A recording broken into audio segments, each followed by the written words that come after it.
right, so let's begin with our paper wider than it is tall, so it's a horizontal layout.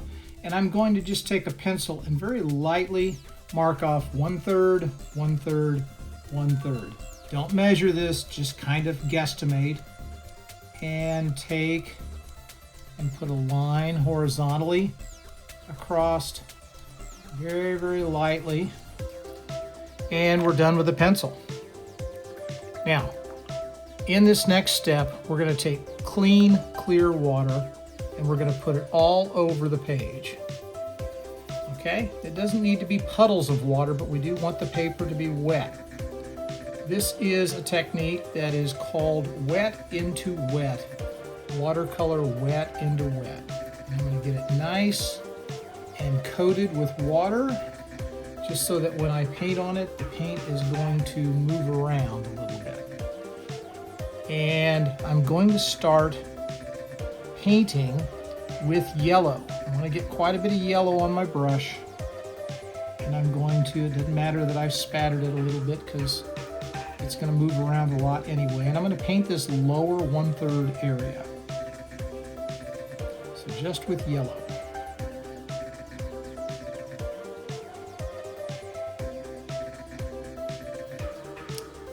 I have to clean off my brush between colors. So wipe it off here, make sure there's no extra color there. And my next color that I'm going to use is going to be orange. So I'm going to come over here and get some orange. And the next 1/3 is orange. And I'm going to make this line be very irregular here. So it's going to bump up and down in places. And you might notice that my table is slightly on an angle, which means that my water is going a little bit downhill. And there's not a problem with that. In fact, it's kind of interesting that it does that. You can see some of my paint is running from the yellow, or from the orange into the yellow. That's okay. But let's clean off the brush again. Now, we're going to come up here, and this area up here, the upper 1/3, is sky. So I'm going to take some of this blue, and I'm going to clean it off. And I'm going to take just a touch of orange, just a little bit, just so my blue isn't pure. Add a little bit more blue into it. We're going to go up here to this one. And I added a little bit of orange because your sky shouldn't be a pure blue. Skies are often a little bit gray, but they're almost never pure blue. Okay, ready now for some green. See this area where I mixed some blue? Well, I'm going to take a little bit more blue and put down there, and now I'm going to go grab some of this green. I'm going to mix them together. I might even take a tiny bit of red and put in there just so to darken it down a little bit. And a little bit of yellow. Notice that I didn't clean my brush off. Well, that was a mistake on my part, so I'm going to clean that out of there before I get too much further. And now I've got green, and I'm going to take it and I'm going to put it in here. And it's okay if I mix some different kinds of greens. Some of my greens will be yellow greens. Some of them will be darker, bluer greens. I'm going to let the green come up a little bit in places. And we're going to come back into that green here in a couple of minutes, but right now, we're just going to put this on here like you see. Keep it irregular. And I'm going to mix up a little bit darker green here.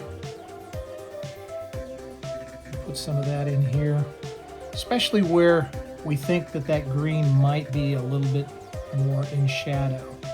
So these denser places here. And again, see that my colors have dribbled down a little bit. That's okay. Now, here is a technique that we can only do, it's only effective when your paper is completely wet. So I'm going to use the back end of my brush, not the bristle end, but the back end of the brush, and I'm going to draw by scoring, which is pressing into the paper.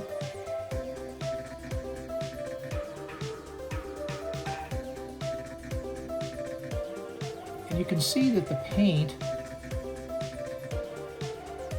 will go into those valleys that we're creating by pressing into the paper. So I'm going to do several of these. Take your time with it. There's no rush here. I tilt my paper up just a little bit so that some of the colors might even go into those valleys. Maybe, if I'm really lucky.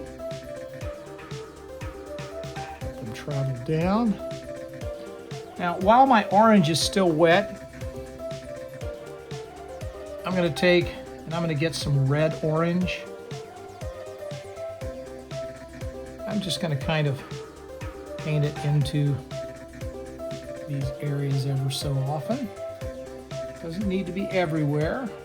They don't need to be regular either. You can kind of just randomly place them in vertical marks. I might even take a little bit of red and just kind of put a dot in there so that I've got some areas. Doesn't have to be on all of them either.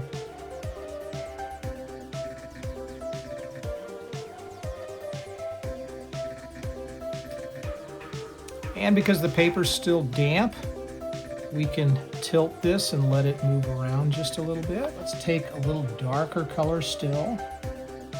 This is that violet color. And I'll mix a little green with that, and I should have cleaned my brush off, and I didn't. So don't make the same mistakes I made. I'm just going to put some of that in here. Make some nice dark contrasts.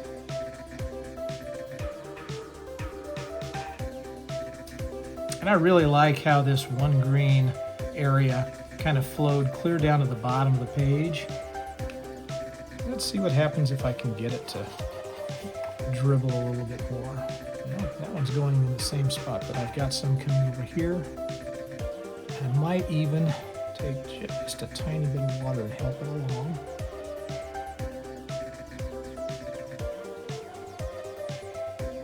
Now here's one other technique that we're going to try. I'm going to clean my brush off. And this time I'm just going to use clear water into wet paint. Put it in there. Put it in these different places and just kind of see what happens. This is a technique that's called bloom. And what it's going to do is that clear water is going to help the paint kind of separate into these cloud-like shapes.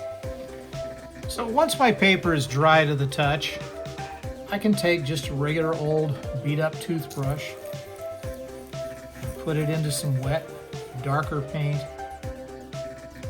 and just use my thumb to spatter into the area that we might think is dirt or weeds. It just adds an extra kind of cool texture.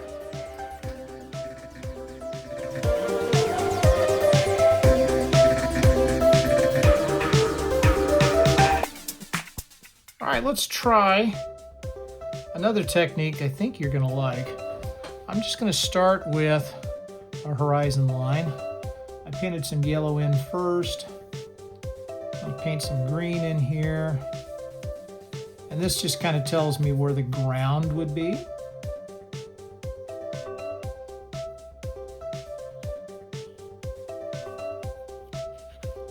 Okay. And while it's still wet, I'm going to add a little texture in here using a dark color. Use my toothbrush. And some of the spatter is going to kind of melt into the wet area of the paint, and other areas will be very very much not melted at all. Okay, so I've got this. I'm going to turn it upside down. Now, I'm going to start with clear water.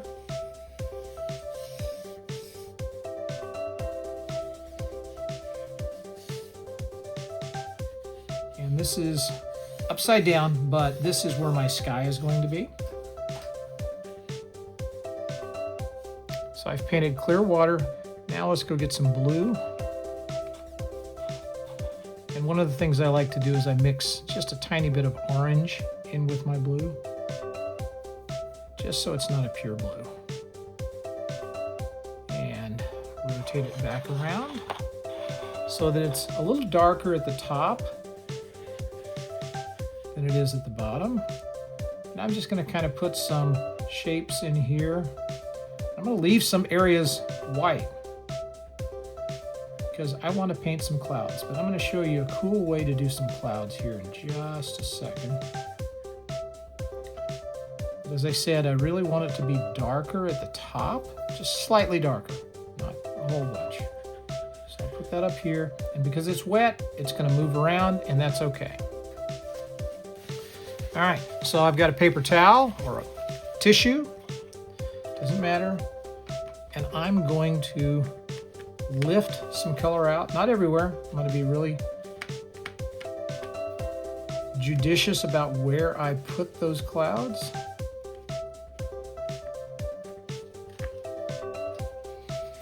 And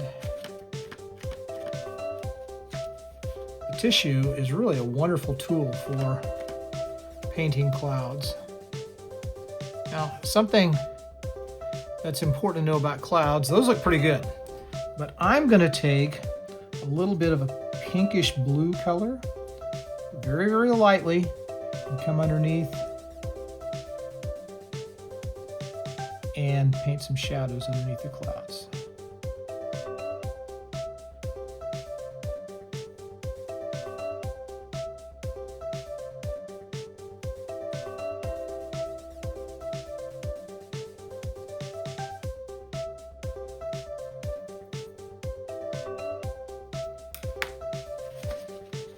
Come back in and lift some of that out.